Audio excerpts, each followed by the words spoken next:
चुकी है। Right now अभी जो है मैं आपको दिखाता हूँ आपका सिलेबस। तो देखिए ये सिलेबस आपको इस तरीके से एक्सेस करना है। आपके भी डैशबोर्ड पे आप जाओगे ना तो यहाँ पे आपको इस तरीके से सिलेबस नज़र आ जाएगा। ओ ये हॉरिजॉन्टल पोजीशन में है, इसको हम लोग क्लोज कर देते हैं। यहाँ पे वापस से मैंने PDF फाइल डाली थी एक,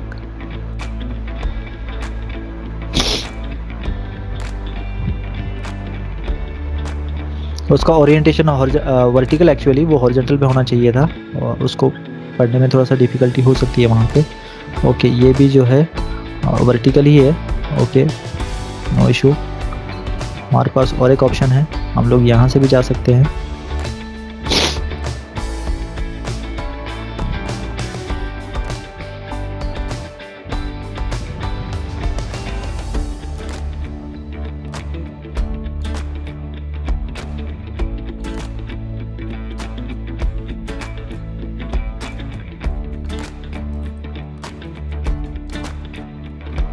ओके तो हम लोग ये पहुंच गए यहाँ पे मैकेनिकल के सिलेबस कॉपी के ऊपर।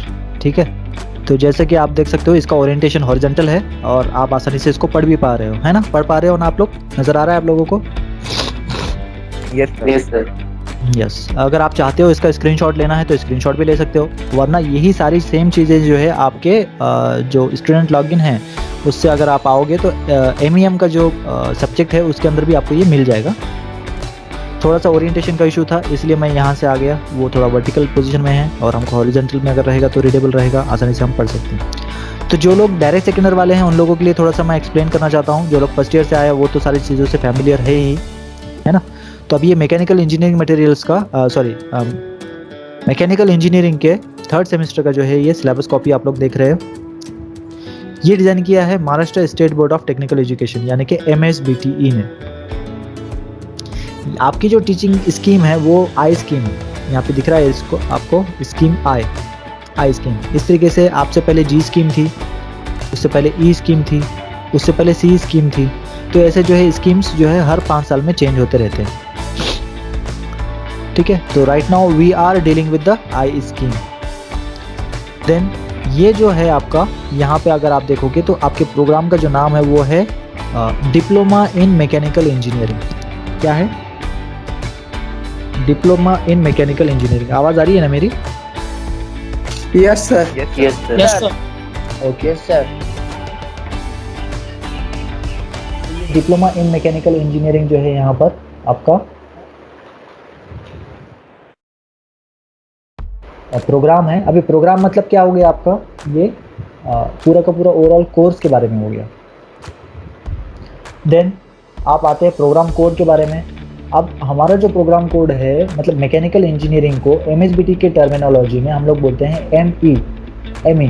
ठीक है, ME मतलब मैकेनिकल इंजीनियरिंग। देन यहाँ पे ये इस सेमेस्टर का जो ड्यूरेशन है आपका वो प्रोग्राम का जो ड्यूरेशन मतलब पूरे डिप्लोमा कोर्स का जो ड्यूरेशन है आपका वो कितना है? 6 सेमेस्टर का ड्यूरेशन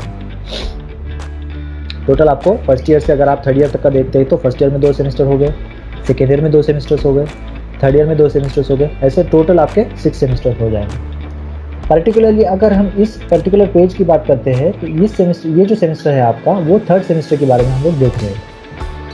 ठीक है, देन यहाँ पे ये कब से इफेक्टिव हुआ है? ये 2017-18 से इफेक्टिव हुई है आई स्कीम। और ये जो सेमेस्टर है आपका थर्ड सेमेस्टर जो है वो 16 वीक्स का। ओके, अब इसके अंदर आपको टोटल कितने सब्जेक्ट्स रहेंगे? अब यहाँ पे सब्जेक्ट के बजाय हम लोग जो टर्म इस्तेमाल करने वाले हैं वो है कोर्स। हम लोग क्या बोल रहे हैं यहाँ पे? सब्जेक्ट को कोर्स बोल रहे हैं। और आपका जो डिप्लोमा है, डिप्लोमा का जो पूरा क्या बोलेंगे एक्टिविटी है, जो क्या बोलेंगे इसको, जो सर्टिफिकेशन प्रोग्राम है उसको हम लोग क्या बोल रहे हैं? प्रोग्राम बोल रहे हैं। और सब्जेक्ट को क्या बोल रहे हैं हमने यहाँ पे? कोर्स बोल रहे हैं। अब total you are going to deal with the 6 different subjects. 6 अलग अलग सब्जेक्ट्स हैं यहाँ पर। पहला सब्जेक्ट है स्ट्रेंथ ऑफ मटेरियल, दूसरा सब्जेक्ट है basic electrical and electronics engineering, third subject is thermal engineering, fourth subject is mechanical working drawing, fifth subject is engineering metrology and sixth subject is mechanical engineering materials. तो तो इस तरीके से आपको 6 अलग अलग सब्जेक्ट्स यहाँ पे इस सेमेस्टर में पढ़ने हैं। ओके, अब हर एक सब्जेक्ट का एब्रीविएशन भी दिया हुआ है। सॉम स्ट्रेंथ ऑफ मटेरियल के लिए SOM SOM, basic electrical and electronics engineering के लिए BEE, उसी तरीके से थर्मल के लिए 10, मैकेनिकल वर्किंग ड्राइंग के लिए MWM, इंजीनियरिंग मेट्रोलॉजी के लिए EME और मैकेनिकल इंजीनियरिंग मटेरियल के लिए MEM। तो यही एब्रीविएशन हम जो है अभी इस्तेमाल करेंगे, क्योंकि ये इतना लंबा सब्जेक्ट का नाम बोलना थोड़ा सा डिफ़िकल्ट होता है, तो इसको सिंप्लीफाई करने के लिए हम लोग क्या करते हैं, एब्रीविएशन का इस्तेमाल करते हैं। और उसी के साथ साथ जो है यहाँ पे MSBT ने उनके कन्वीनियंस के लिए हर एक सब्जेक्ट को एक सब्जेक्ट कोड दे रखा है या फिर कोर्स कोड दे रखा है। हम लोग यहाँ पे सब्जेक्ट को क्या बोल रहे हैं, कोर्स बोल रहे हैं ना, कि कोर्स का नाम हो गया, टाइटल हो गया, उसका एब्रीविएशन होगा और ये उनके सारे कोड्स हो गए। अब आपको एक सिंपल सा एग्जांपल देके मैं बताता हूँ। कर्सर नज़र आ रहा है ना मेरा, आप लोगों को कर्सर नज़र आ रहा है? Yes sir. ओके, अभी आपको मैं एग्जांपल देता हूँ फर्स्ट सब्जेक्ट का, स्ट्रेंथ ऑफ मटेरियल सॉम का। ठीक है, इसका एब्रीविएशन SOM हो गया, सॉम, कोर्स कोड हो गया 22306। अभी यहाँ पे देखते हैं इसकी टीचिंग स्कीम किस तरीके से, MSBT ने जो डिज़ाइन किया है उसकी टीचिंग स्कीम किस तरीके से। अब तो ये आपको जो नज़र आ रहा है LTP, L stands for lectures, T stands for tutorial and P stands for practical. तो कितने आवर्स का जो है वो वीकली उसका लोड होना चाहिए, या वीकली जो एक्टिविटी जो है कितना कितना होना चाहिए पर्टिकुलर सब्जेक्ट के लिए। तो सॉम की बात कर रहे हैं हम लोग, तो वीकली बेसिस के ऊपर 3 लेक्चर्स होने चाहिए इसके, 3 आवर्स के लेक्चर्स होने चाहिए, मतलब पूरे वीक में मंडे टू फ्राइडे अगर हम बात करते हैं तो 3 लेक्चर्स एटलीस्ट इसके होने चाहिए। 2 आवर्स का जो है ट्यूटोरियल होना चाहिए इसमें, ठीक है, और 2 आवर्स का प्रैक्टिकल होना चाहिए। इस तरीके से टोटल 7 आवर्स का जो है इसके अंदर एक्टिविटी होनी चाहिए, और इसके क्रेडिट पॉइंट्स भी जो रहेंगे वो टोटल 7 रहेंगे। ठीक है,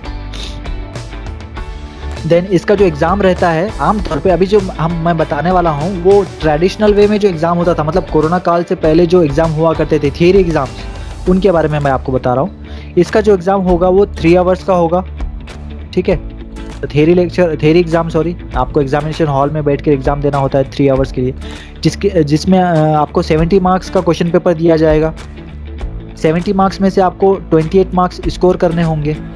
ठीक है, एनी हाउ 28 मार्क्स आपको स्कोर करने ही होंगे 70 मार्क्स में से। अगर 28 से कम अगर आप स्कोर करोगे तो आप फेल हो जाओगे। ये थ्योरी के बारे में हो गया, एग्जामिनेशन किस तरीके से, एग्जामिनेशन स्कीम थ्योरी की। उसमें एंड सेमेस्टर एग्जाम का मैंने आपको बताया सबसे पहले। एंड सेमेस्टर एग्जाम मतलब आपके फाइनल जो एग्जाम होते हैं, जो हॉल टिकट आता है और आप लोग जो है एग्जाम के लिए प्रिपरेशन करते हो, तो वो वाला एग्जाम हो गया ये। 70 मार्क्स का एग्जाम रहेगा, एग्जामिनेशन हॉल के अंदर देना पड़ेगा आपको, 3 घंटे का टाइम मिलेगा उसके लिए, और उस 70 मार्क्स में से 28 मार्क्स आपको एनी हाउ स्कोर करने हैं। अगर आप जो है 27, 25 या फिर 24 मार्क्स स्कोर करते हो, then you will be considered as fail in that particular subject. अभी हम सॉम के बारे में देख रहे थे, तो सॉम में मान लीजिए XYZ स्टूडेंट ने क्या किया है, 25 मार्क्स लिए हैं 70 out of 70 marks, then he will be considered as fail in the subject of SOM और सॉम। देन आते हैं हम थ्योरी के प्रोग्रेसिव असेसमेंट के बारे में। थ्योरी का जो प्रोग्रेसिव असेसमेंट है वो 30 मार्क्स का रहेगा। 30 मार्क्स का ब्रेकअप इस तरीके से है कि ये 20+10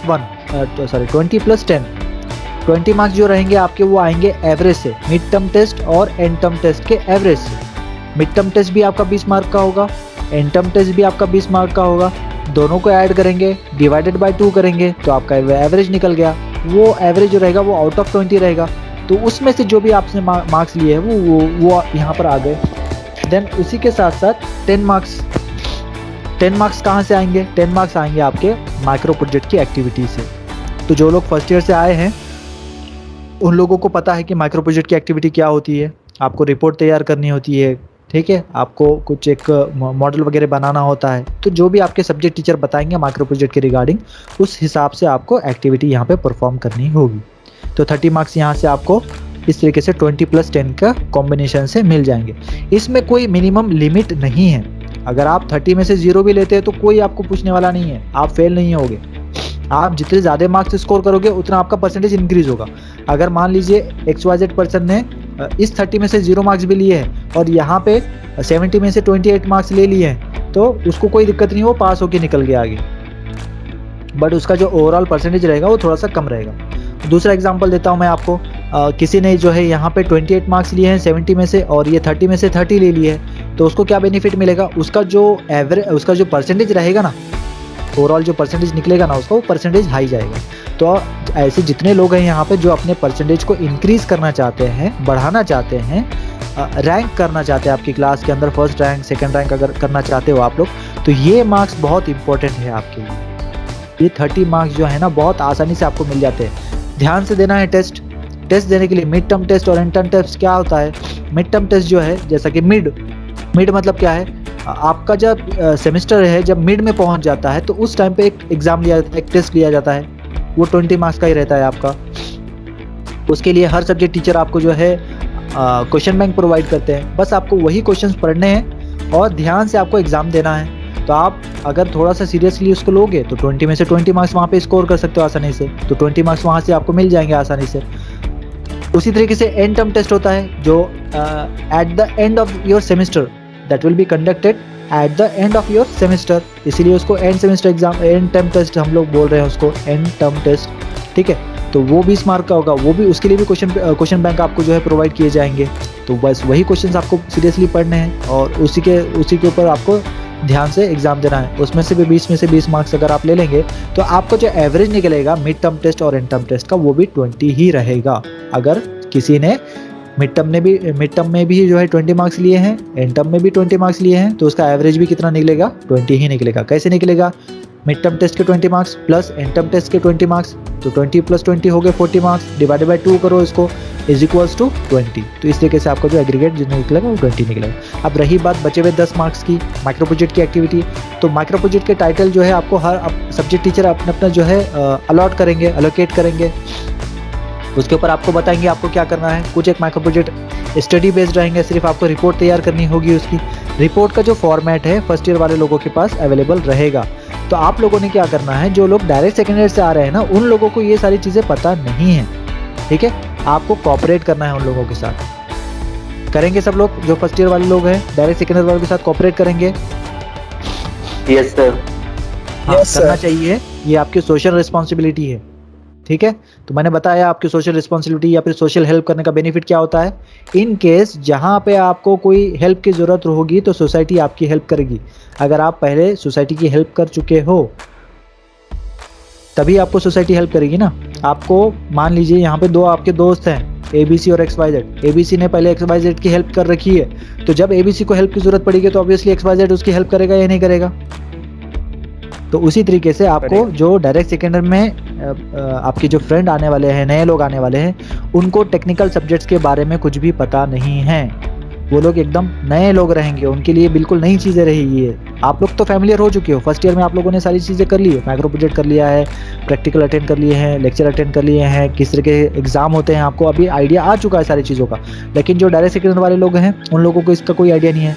तो इस मर्तबा जो माइक्रो प्रोजेक्ट का आपका ग्रुप बनेगा ना, तो उस ग्रुप में हर ग्रुप में एक डायरेक्ट सेकेंडर वाला कैंडिडेट रहेगा। मतलब मान लीजिए कि 4 मेंबर का ग्रुप है आपका माइक्रो प्रोजेक्ट का, उसमें से 3 मेंबर जो रहेंगे आपके फर्स्ट ईयर से आने वाले रहेंगे और चौथा जो मेंबर रहेगा वो डायरेक्ट सेकेंडर वाला मेंबर रहेगा। इस तरीके से आपको आपके जो माइक्रो प्रोजेक्ट के ग्रुप भी बन जाएंगे, जिसकी वजह से जो है डायरेक्ट सेकेंडर में आने वाले लोगों को डिफ़िकल्टी नहीं होगी, वो भी आपके फ्लो में फिर आ जाएंगे। अभी होता क्या है, ये लोग तो बिल्कुल टेक्निकल सब्जेक्ट से अनअवेयर हैं, उनको कुछ पता नहीं है टेक्निकल सब्जेक्ट्स के बारे में। दूसरा कि उनका जो एडमिशन होता है वो प्रोसेस थोड़ा सा लेंदी चलता है, तो उनके लिए जो 3rd सेमेस्टर का जो ड्यूरेशन बच जाता है ना, बहुत शॉर्ट बच जाता है।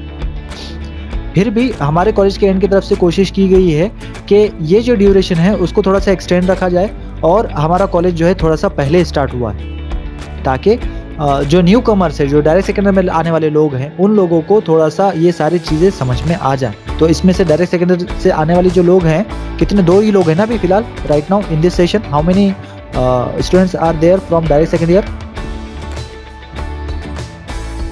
कितने लोग हैं? अपना अपना माइक अनम्यूट कर बोलो। सर सिर्फ एक ही जन है। एक ही जन है? सर मैं भी हाँ 2 लोग हैं ना, 2 लोग हैं आई थिंक, ठीक है। तो बहरहाल और भी लोग आपके साथ जुड़ते जाएंगे। एनी हाउ 7 लोग आपके होने चाहिए थे आज के सेशन में, तो पता नहीं वो शायद कल का ट्रेनिंग सेशन उन्होंने अटेंड नहीं किया है और आज लेक्चर कैसे ज्वाइन करना है उनको शायद पता नहीं रहेगा, तो मे बी वो कल से आपके साथ ज्वाइन कर लेंगे। ठीक है, और भी लोग जुड़ते जाएंगे आपके साथ, तो उनके साथ भी थोड़ा सा कोऑपरेट कीजिए, उनकी भी थोड़ी सी हेल्प कीजिए। ओके, तो ये आपको समझ में आ गया थियरी प्रोग्रेसिव असेसमेंट का ब्रेकअप किस तरीके से है, 20+10 का 20 मार्क्स कहाँ से आ गया और 10 मार्क्स कहाँ से आ गया। तो माइक्रो प्रोजेक्ट की एक्टिविटी है आपके सब्जेक्ट टू सब्जेक्ट वेरी करेगी, सब्जेक्ट टीचर के अकॉर्डिंगली वेरी कर सकती है। तो वो 10 में से 10 मार्क्स भी स्कोर करना कुछ मुश्किल नहीं है। अच्छा, उन 10 मार्क्स का भी ब्रेकअप मैं आपको बता देता हूँ। 6 मार्क्स जो है आपके माइक्रो प्रोजेक्ट की एक्टिविटी के ऊपर रहेगा, मतलब आपने कितना वो किया है, इंडिविजुअल आपका जो है इन्वॉल्वमेंट कितना है, इंडिविजुअल इन्वॉल्वमेंट, उसके 6 मार्क्स रहेंगे। और 4 मार्क्स जो रहेंगे आपके वो रहेंगे आपका जो ग्रुप का एक्टिविटी कितना आपने अच्छे से उसको रिप्रेजेंट किया है। तो ये इस तरीके से 6+4 का जो है डिवीजन उसमें रहेगा 10 मार्क के लिए। तो ये सारा 6+10 हो गया, 6+4 हो गया 10 मार्क्स और 10+20 हो गया 30 मार्क्स। इस तरीके से आपके थ्योरी के प्रोग्रेसिव असेसमेंट के 30 मार्क्स का ब्रेकअप रहेगा। ये समझ में आ गया सब लोगों को? थोड़ा सा डिटेल में मैंने आपको बता दिया यहाँ पर। आ गया सारे लोगों की समझ में आ गया? अपना माइक प्लीज म्यूट कर दीजिए। Yes sir. हाँ ओके, चलो बच्चों, तो आगे हम लोग बढ़ते हैं अभी। तो यहाँ पे टोटल के कॉलम पे अगर हम आएंगे तो टोटल देखिए ये हो गया 70 मार्क्स यहाँ पे थ्योरी के एंड सेमेस्टर एग्जाम से और 30 मार्क्स हो गया थ्योरी के प्रोग्रेसिव असेसमेंट से। तो 70+30 हो गया आपका 100 मार्क्स। इन 100 मार्क्स में से आपको क्या करना है, 40 मार्क्स लेने हैं। तो ये 40 मार्क्स जो है आप पूरे के पूरे थ्योरी से भी ले सकते हो। 70 में से 40 भी अगर आप लोग लोगे तो पास हो जाओगे। ठीक है, 70 में से 28 इधर लेते हो, 12 इधर लेते हो तो भी आप पास हो जाओगे। तो इस तरीके से जो है आप मिनिमम मार्क्स मैंने आपको बता दिए हैं। आपको मिनिमम के बारे में सोचना ही नहीं है, आपको मैक्सिमम के बारे में सोचना है। आप कैसे सोचोगे, 70 में से 70 मैं कैसे ले सकता हूँ, 30 में से 30 कैसे ले सकता हूँ। ठीक है, और आप कोशिश करेंगे 100 में से 100 लेना। अभी देखिए अगर आप टॉपर्स का देखोगे, कुछ एक दिनों में हमारा जो है टॉपर्स की लिस्ट भी जो है आउट हो जाएगी ऑफिशियली, तो उसमें आपको नज़र आएगा कि कुछ एक बच्चे ऐसे भी हैं जिन्होंने 100 में से 95 मार्क्स लिए। आउट ऑफ दिस 100 मार्क्स, ये जो टोटल 100 दिख रहा है ना, इसमें से 95, 96, 97 मार्क्स लेने वाले भी बच्चे हैं। तो आपको उनके साथ compete करना है, आपको उनके लेवल पे पहुंचना है, आपको उस बारे में सोचना है। आपको ये 40 के बारे में नहीं सोचना है, 40 मार्क्स के बारे में आप बिल्कुल नहीं सोचोगे। आप किसके बारे में सोचोगे, 95 मार्क्स। इस 100 में से मैं 95 मार्क्स कैसे ले सकता हूँ, इन 100 में से 97 मार्क्स मैं कैसे ले सकता हूँ, इन 100 में से मैं 90 मार्क्स कैसे ले सकता हूँ, इसके बारे में आप सोचोगे। ओके, तो ये हो गया आपका थ्योरी के बारे में पूरा का पूरा। अब प्रैक्टिकल के बारे में आते हैं हम लोग। तो प्रैक्टिकल का सबसे पहले हम देखते हैं एंड सेमेस्टर एग्जाम किस तरीके से होता है। अब यहाँ पे अगर आप देख पा रहे हो तो यहाँ पे एक स्पेशल कैरेक्टर है @ वाला जो है यहाँ पर है, और नीचे हैश वाला है। @ वाला जो होता है वो रिप्रेजेंट कर रहा है आपका, यहाँ पे अगर आप कर्सर देख पा रहे होगे तो इंटरनल असेसमेंट होगा। इसका प्रैक्टिकल जो एग्जामिनेशन होगा वो इंटरनल असेसमेंट के तौर पर लिया जाएगा। मान लीजिए सॉम का जो सब्जेक्ट है आपका, कोई एक सर पढ़ा रहे हैं, ABC नाम के सर पढ़ा रहे हैं, तो वो ABC नाम के सर क्या करेंगे, आपका वही एग्ज़ाम ले लेंगे। आपका प्रैक्टिकल का एग्ज़ाम जो रहेंगे वो वही ले लेंगे इंटरनल लेवल पे, इंस्टीट्यूट लेवल पे ये इसको हैंडल कर लेंगे हम लोग। ओके, तो ये @ वाले का इस तरीके से होगा। 25 मार्क का वो एग्ज़ाम होगा जिसमें से आपको मिनिमम 10 मार्क्स लेने होंगे। किस तरीके का होगा ये एग्ज़ाम? ये एग्ज़ाम 2 तरीके का हो सकता है। एक तो आपको कोई एक एक्सपेरिमेंट नंबर दे देंगे। मान लीजिए आपका जो सॉम है उसके अंदर टोटल नंबर ऑफ एक्सपेरिमेंट 15 है। 15 experiments are there in your subject of SOM. So among those 15 experiments, you have to write down any one experiment which has been mentioned by your subject teacher. आपको subject teacher ने मान लीजिए बोला क्या, जो candidate है कोई roll number 1 है, मान लीजिए रोल नंबर 1 को बोला है कि आप एक्सपेरिमेंट नंबर 4 लिखो, तो वो कैंडिडेट क्या करेगा, एक्सपेरिमेंट नंबर 4 लिखेगा। और मान लीजिए रोल नंबर 2 को बोला है सब्जेक्ट टीचर ने आप एक्सपेरिमेंट नंबर 10 लिखो, तो वो एक्सपेरिमेंट नंबर 10 लिखेगा। उसमें फिर कैसे लिखा है, एक्यूरेट है नहीं है, उसके हिसाब से मार्क दिए जाएंगे। उसमें से 10 मार्क्स आपको लेने मिनिमम है ही, 10 मार्क आपको किसी भी हाल में लेने होंगे, तभी आप पास होंगे, वरना पास नहीं होंगे। दूसरी प्रोबेबिलिटी ये है कि आपको जो है थ्योरी के अंदर जो क्वेश्चंस हैं, थ्योरी का जो सिलेबस है आपका, उसी के ऊपर MQC बेस्ड जो है ऑनलाइन दे दिया जाएगा। अगर कोरोना का जो ये प्रकोप है कम नहीं होता है, इसी तरीके से जो है चलता रहता है आगे भी, तो आपको क्या करेंगे हम लोग, instead of giving the experiments, आपको क्या करेंगे हम लोग थ्योरी बेस्ड जो है MQCs दे देंगे वहाँ पर, ऑब्जेक्टिव टाइप क्वेश्चन दे देंगे वहाँ पर, ताकि आपके जो फाइनल एग्जाम है, ऑनलाइन जो एग्जाम होने वाला है, उसमें भी हेल्प हो जाए आपको, उसके लिए भी थोड़ी सी प्रैक्टिस हो जाए आपको। तो यहाँ पे उसके हिसाब से जो है आपको प्रैक्टिकल का एंड सेमेस्टर एग्जाम हो सकता है। 2 प्रोबेबिलिटीज़ है, आपको एक्सपेरिमेंट भी दिए जा सकते हैं लिखने के लिए, या फिर थियरी का जो सिलेबस आपको क्लास में पढ़ाया जा चुका है उसके ऊपर जो है आपको क्वेश्चन दिए जा सकते हैं एमक्यूसी बेस्ड। 4 क्वेश्चंस रहेंगे, उसमें से कोई एक आपको ऑप्शन सेलेक्ट करना रहेगा। ऐसा आपको टोटल 25 क्वेश्चंस रहेंगे, हर क्वेश्चन के लिए 1 मार्क का वेटेज रहेगा और उसमें से आपको मिनिमम 10 मार्क्स जो है इसके स्कोर करने होंगे। ये आ गया समझ में सब लोगों को? Yes sir. Yes sir. Okay. अब ये एट द रेट वाला तो हो गया आपको इंटरनल इंस्टीट्यूट लेवल पे इसका एग्जाम हो गया। अब ये नीचे 2 सब्जेक्ट्स दिए हुए हैं, उसके ऊपर थोड़ा सा मार्क अलग है, हैश मार्क है वहाँ पर, है ना, हैश का सिंबल है। यस। अब ये हैश का सिंबल क्या रिप्रेजेंट करता है? हैश का सिंबल मतलब यहाँ पे अगर आप देखोगे आपके सिलेबस कॉपी में ही दिया हुआ है एक्सटर्नल असेसमेंट, है ना, लिखा हुआ है यहाँ पे, हैश का सिंबल दिया हुआ है यहाँ पर और लिखा हुआ है एक्सटर्नल असेसमेंट। अब एक्सटर्नल असेसमेंट मतलब क्या? एक्सटर्नल असेसमेंट मतलब आपको जिसने पढ़ाया है वो एग्जाम नहीं लेगा। कौन एग्जाम लेगा? दूसरे कॉलेज से कोई सब्जेक्ट टीचर आएगा, ठीक है, दूसरे कॉलेज से टीचर आएगा, हमारे कॉलेज का सर नहीं रहेगा, वो दूसरे कॉलेज का सर रहेगा और वो आकर यहाँ पे एग्जाम लेंगे, आपका प्रैक्टिकल एग्जाम लेंगे। वो आपका वो जो एग्जाम होता है आपको एक्सपेरिमेंट भी करवा सकते हैं या फिर जो है आपको वाइवा भी पूछ सकते हैं या फिर दोनों का कॉम्बिनेशन भी हो सकता है, ठीक है। आपको एक्सपेरिमेंट भी लिखना रहेगा वहाँ पे, एक्सपेरिमेंट परफॉर्म करके बताना पड़ेगा। साथ ही साथ उसके जो है आपको कुछ क्वेश्चन भी पूछेंगे वो सब्जेक्ट रिलेटेड या एक्सपेरिमेंट रिगार्डिंग, तो उसको भी आपको आंसर करना रहेगा। वो भी 25 मार्क्स का रहेगा, उसमें से आपको मिनिमम 10 मार्क्स यहाँ पे स्कोर करने हैं। तो हमारे जो दोनों सब्जेक्ट्स हैं एमईएम और ईएमई, इन दोनों सब्जेक्ट्स के अंदर जो है हमारा एक्सटर्नल एग्जामिनर दूसरे कॉलेज से आएंगे और वो एग्ज़ाम यहाँ पे कंडक्ट करेंगे। तो थोड़ा सा इसको सीरियसली लेना है आपको। बाकी जो आपके सब्जेक्ट्स हैं, चारों सब्जेक्ट्स, उनका इंटरनल लेवल पे या फिर इंस्टीट्यूट लेवल के ऊपर एग्जाम होने वाला है, ठीक है।